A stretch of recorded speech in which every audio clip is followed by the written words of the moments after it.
ตาทั้งสองแตกไปผ้าก็หายและเพื่อนบ้านต่างก็บาดหมางกันผัวและเมียทั้งสองคนมีงานเสียหายล้ำทั้งทางน้ำทั้งทางบนบกเสียหายไปจนถึงญาติพี่น้องสองนางองค์พระศาสดาทรงปรารภทั้งสองทางตรัสชาดกหลายอย่างด้วยประการอย่างนั้นแลวิทยุวปท2เชียงใหม่นิมนต์ให้พระได้มาเทศน์เผยแผ่ธรรมะในไตรปิฎกยกมาแชร์เพื่อเฉลย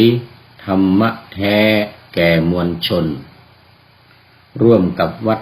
พระธาตุดอยสุเทพ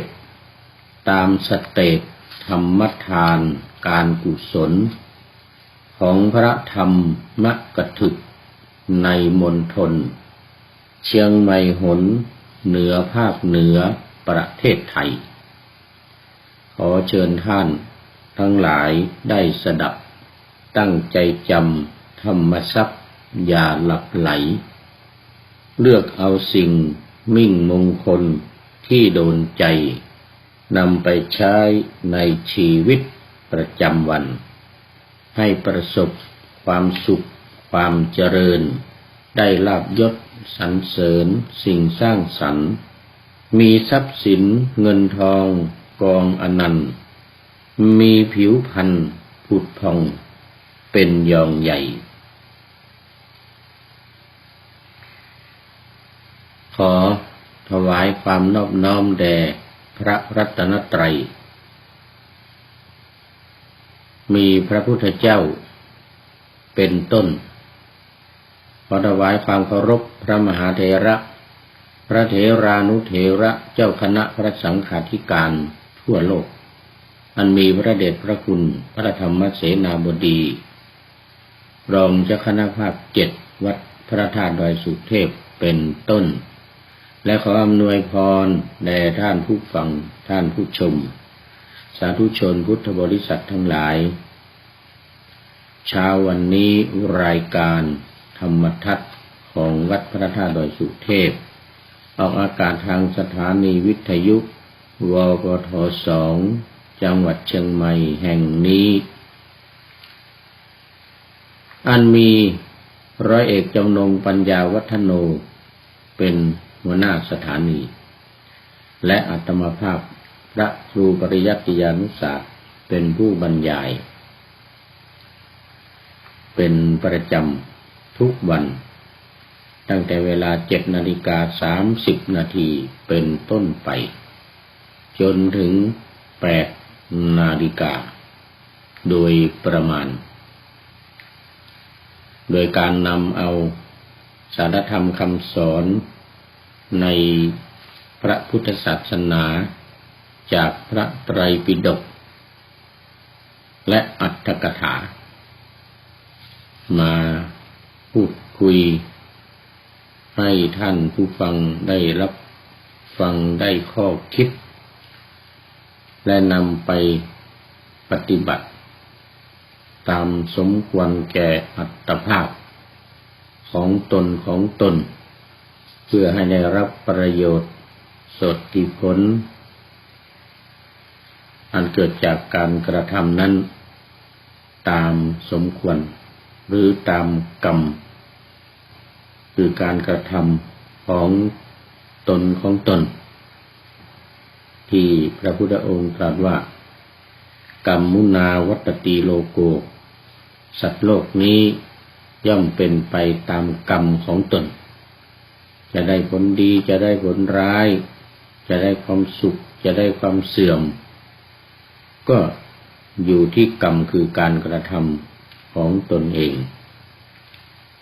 รายการธรรมะเป็นแต่เพียงนำมาบอกมากล่าว ส่วนการที่จะนำไปกระทำให้เกิดมรรคเกิดผลอันนั้นเป็นเรื่องของคนรับฟังหรือญาติโยมทั้งหลายท่านทั้งหลายที่กำลังรับฟังอยู่เหมือนกับธรรมะที่พระพุทธองค์ตรัสว่าอาคาตาโลตถาคตาพระตถาคตเป็นแต่เพียงผู้บอกเท่านั้นส่วนการกระทำเป็นเรื่องของท่านทั้งหลายเมื่อท่านทั้งหลายเป็นผู้ทำก็จะเป็นผู้รับกรรมรับผลของกรรมคือกรรมดีเป็นกุศลก็จะได้รับผลเป็นคุณงามความดีไปที่ไหนก็ไปสู่ที่ดีไม่มีความวิตกกังวลและปฏิบัติเมื่อไรก็ได้ผลเมื่อนั้นตามพระบาลีว่าอากาลิโกธรรมะของพระพุทธเจ้าเป็นอากาลิโกคือไม่ประกอบด้วยการทำเวลาไหนเมื่อไรก็ได้ส่วนผลลัพธ์นั้นอาจจะช้าบ้างเร็วบ้างตามเหตุการณ์ตามความมากความน้อยผลบุญเวลาคนทำอาจจะยังไม่ได้รับแต่รับในใจเนี่ยรับไปแล้วนะเรื่องการชำระจิตใจให้ใสสะอาดให้บริสุทธิ์ให้จิตใจนี่แช่มชื่นเบิกบานรับไปแล้วแต่อานิสงส์ของกรรมที่จะได้รับมากไปกว่านั้นเช่นอานิสงส์ที่พระพุทธองค์ตรัสไว้ในบทสรุปของศีลสีเลนะสุขติงยันติสีเลนะโภคสัมปทาสีเลนะนิพุติงยันติตัสสมาสีลังวิโสทะเยอย่างเงี้ยนะ ก็คือว่าศีลเนี่ยก็จะถ้าคนที่ปฏิบัติศีลประพฤติศีลเนี่ยประพฤติศีลประพฤติธรรมอันเดียวกันเนี่ยศีลและธรรมมาด้วยกันอานิสงส์ของมันคืออะไรไปสู่สุคติสีเลนะสุขติงยันติไปสู่สุคติสุคติก็คือที่ดีไปสู่ที่ดีเวลาจะเดินจะเหินไปที่ไหนเนี่ยใครทำความดีใครมีศีลมีธรรมเนี่ยก็จะมีคนเยินยอสรรเสริญจะมีคนยกย่องนับเคารพนับถือไม่มีศัตรูที่จะมาคอยทำร้ายทำอันตรายเพราะว่าเป็นคนดีอยู่ที่ไหนก็สบายเย็นสบายตรงกันข้ามกับคนทำไม่ดีจะมีความร้อนรนในใจอยู่ที่ไหนก็กลัวคนจะรู้จะเห็นผลกรรมหรือพฤติกรรมของตัวเองที่ไม่ดีนั้นยิ่งเป็นโจรเป็นขโมยพวกตีชิงวิ่งราวอะไรต่างๆก็ยิ่งไปกันใหญ่เลยจะไม่มีความสุข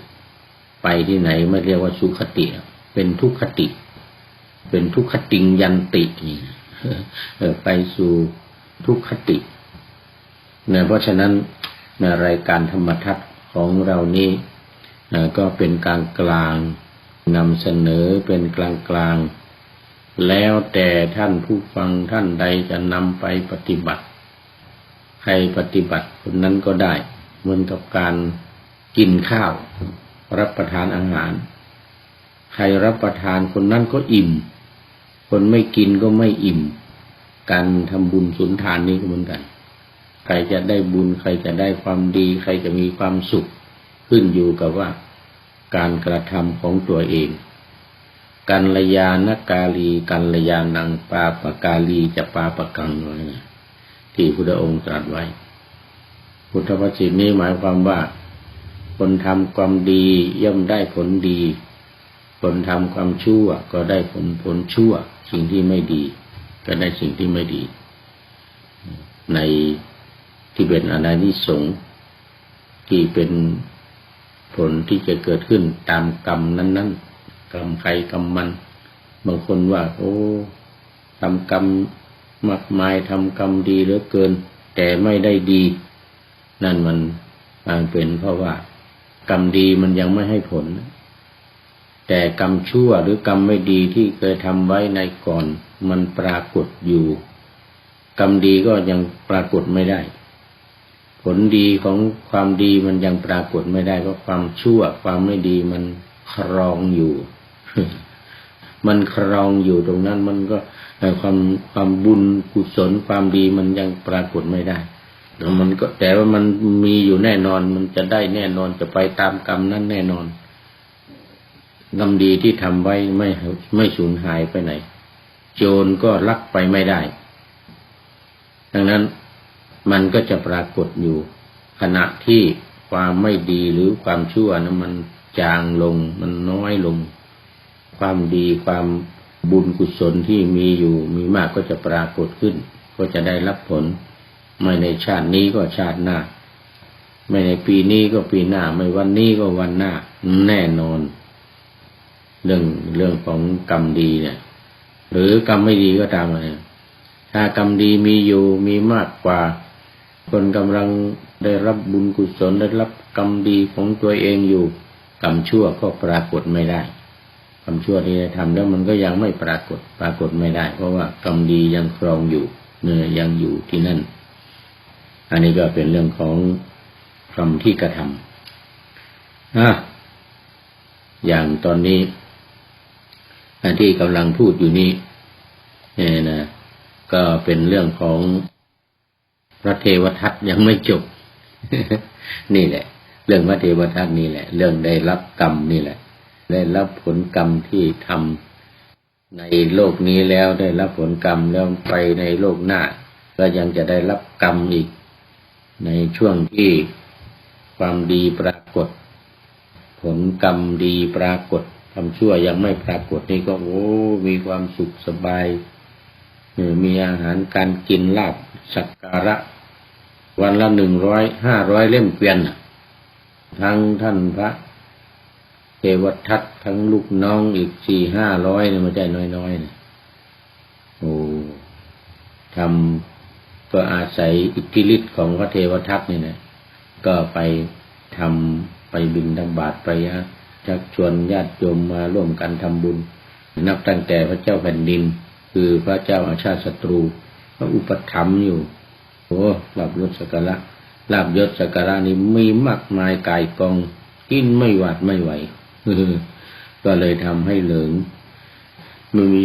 กินมากมีดีมากก็ทำให้เหลิงคิดว่าเนี่ยไม่มีใครเทียมเท่าไร้เทียมทานเหมือนกันนะไร้เทียมทานก็เอาไปทำไปแต่พอกรรมไม่ดีปรากฏผลกรรมไม่ดีปรากฏขึ้นมาบ้าง ไอ้ความไม่ดีที่ทำไว้มันก็ปรากฏคนทั้งหลายเนี่ยอย่างที่เล่ามาถึงตอนเมื่อวานเนี่ยคนทั้งหลายก็พากันโจษจันใช่ไหมเมื่อวานเนี่ยสิ่งนั้นก็พระเทวทัตทำสิ่งนี้ก็พระเทวทัตทำพระราชาพระเจ้าพิมพิสารถูกปลงพระชนก็พระเทวทัตนี่แหละเป็นผู้ที่ทำนะ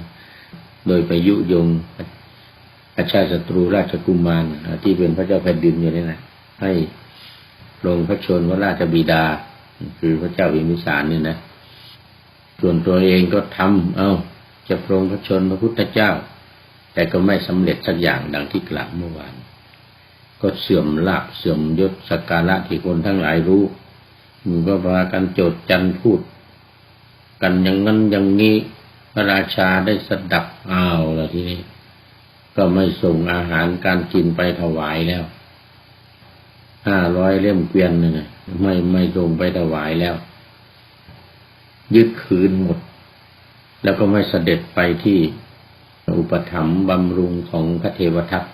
พร้อมด้วยภิกษุสงฆ์ทั้งหลายแล้วไม่พอท่านพระสารีบุตรโมคคัลลานะก็ไปนำเอาภิกษุผู้บวชใหม่ที่ยังไม่ได้ร่ำเรียนธรรมวินัยเนี่ยที่พระเทวทัตพาไปกลับคืนหมด กลับคืนหมดพระเทวทัตก็เอายังไงวะเนี่ยเข้าไปขอวัตถุ5 อย่างอีกกับพระพุทธเจ้ามีการอยู่ป่าเป็นต้นต้องอยู่ป่าไม่กินเนื้อ ไม่กินเนื้อไม่กินปลาฉันอาหารแต่อาหารที่บิณฑบาตเท่านั้นไม่รับกินนิมนต์อะไรพวกนี้นะ แล้วก็เมื่อไม่ได้รับอนุญาตจากพระพุทธองค์อีก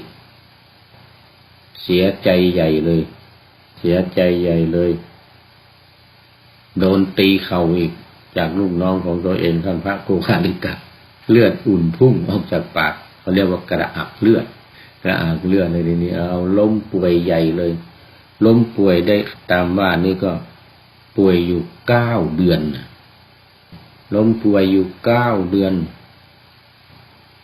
เพราะว่าไม่มีพระอยู่ดูแลมีใกล้ชิดอยู่2-3 องค์อย่างว่าคอยดูแลเนี่ยเอาใจบ้างไม่เอาใจบ้างไปด่าบ้างอะไรทีนี้พระพุทธเจ้าก็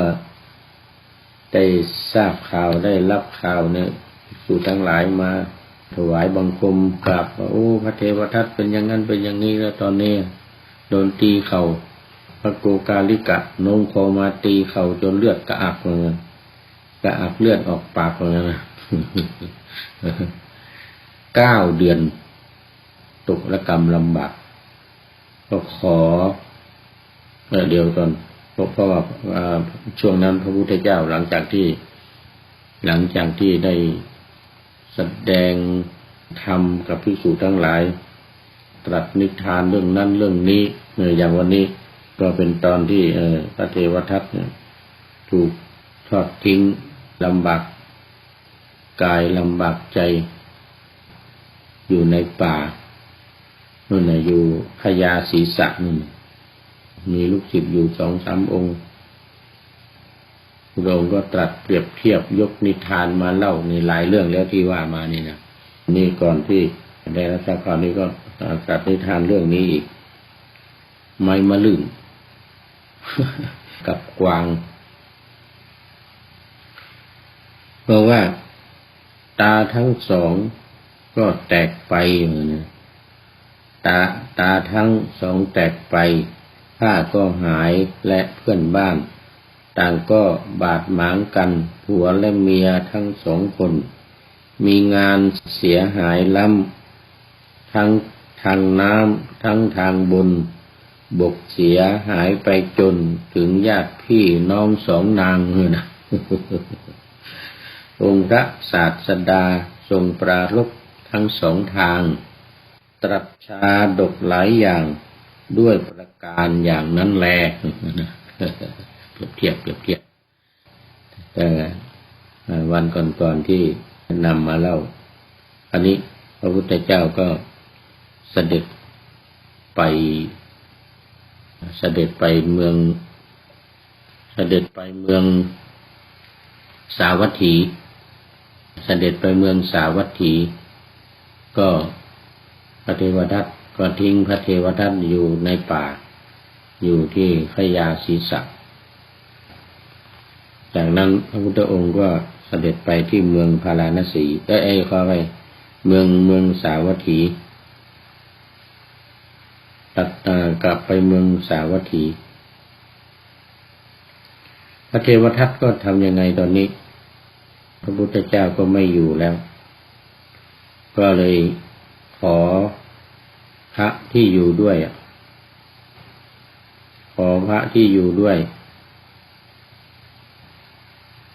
หามไป ขอโดยตั้งใจว่าจะไปขอขมาพระพุทธเจ้า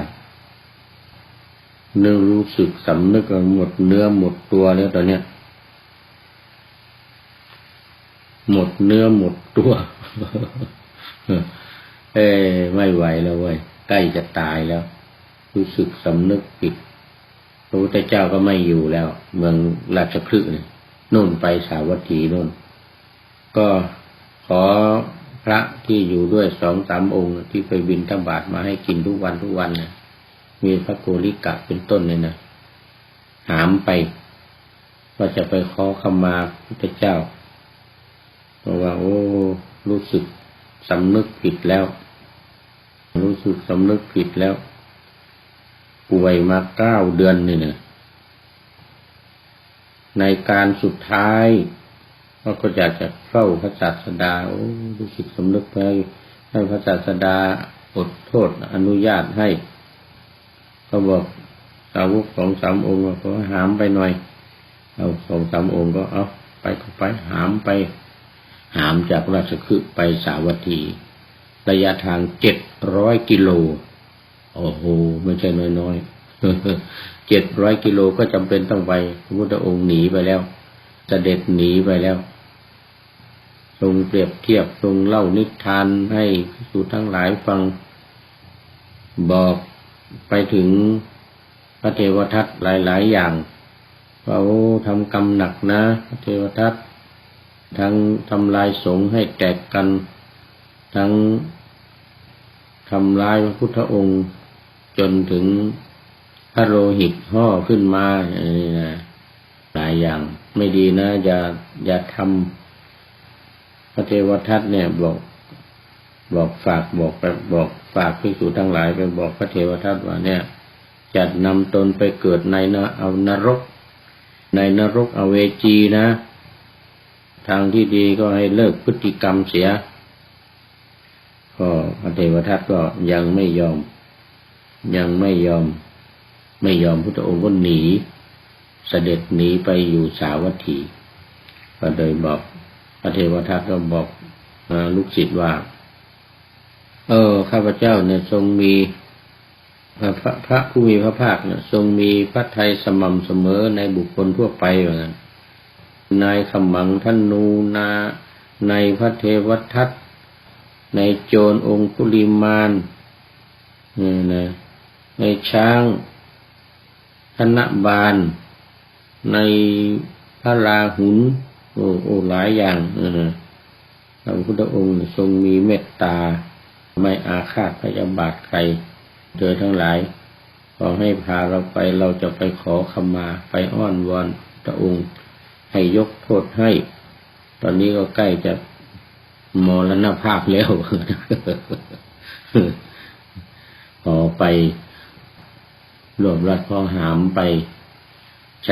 ช้เวลาแรมเดือนในการเดินทางไปนี่นะ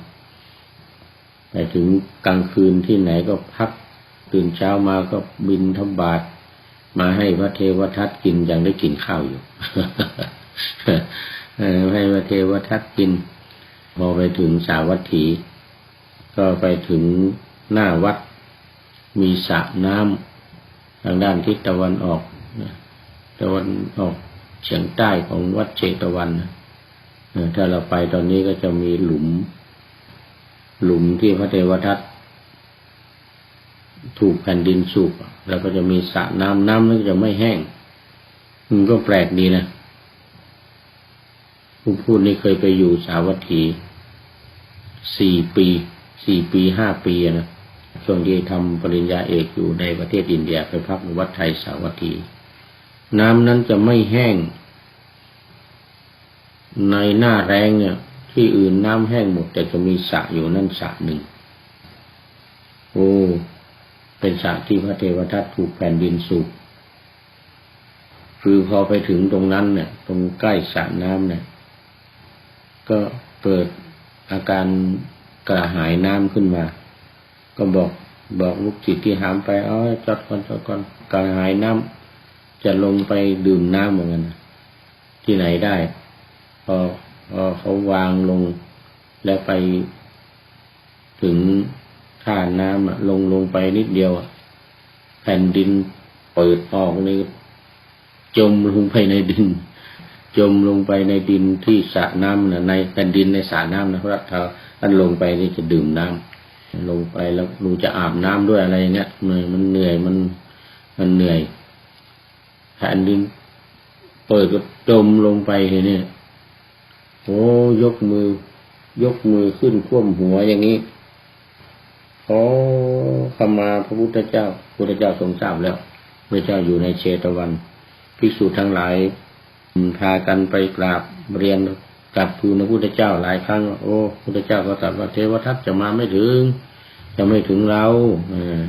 ยังไม่ถึงเราแต่ก็ไม่ได้บอกว่าแผ่นดินจะสูบนะพอแผ่นดินสูบลงไปปุ๊บ ภิกษุทั้งหลายก็ไปทูลพระเจ้าอีกว่าเทวทัตมานั่นแล้วมาที่ไหนก็จมไปแล้วงั้นไปทูที่จมไปแล้วนะดังนั้นก็พระองค์ก็อนุญาตอดโทษให้ยกโทษให้พระเทวทัตแล้วก็พยากรณ์ว่าจะในที่สุดของชีวิตเนี่ยไปเกิดเป็นอยู่ในนรกก่อนไม่รู้กี่หมื่นปีวันสมัยพระพุทธเจ้าในช่วงที่ไม่มีพระพุทธเจ้าว่างั้นนะพระเทวทัตนี่จะได้เกิดพ้นจากนรกขึ้นมาแล้วก็จะได้เป็นพระปัจเจกพุทธเจ้าชื่ออัฏฐิสระคือตอนที่จมลงไปน้ำถึงคางเนี่ยจมลงไปถึงพอคางถึงน้ำเนี่ยก็ยกมือขึ้นอย่างเมื่อกี้เนี่ยยกมือขึ้นก็ขอโทษพระพุทธเจ้า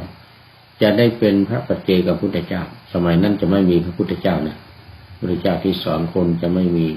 ถ้ามีก็เป็นปัจเจกพุทธเจ้าเทวทัตได้บำเพ็ญบารมีมามากมายอยู่แล้วแต่ว่าต้องไปรับกรรมนี้ก่อนพ้นกรรมนี้แล้วก็เป็นพระปัจเจกพุทธเจ้ารูปหนึ่งชื่ออัฏฐิสระ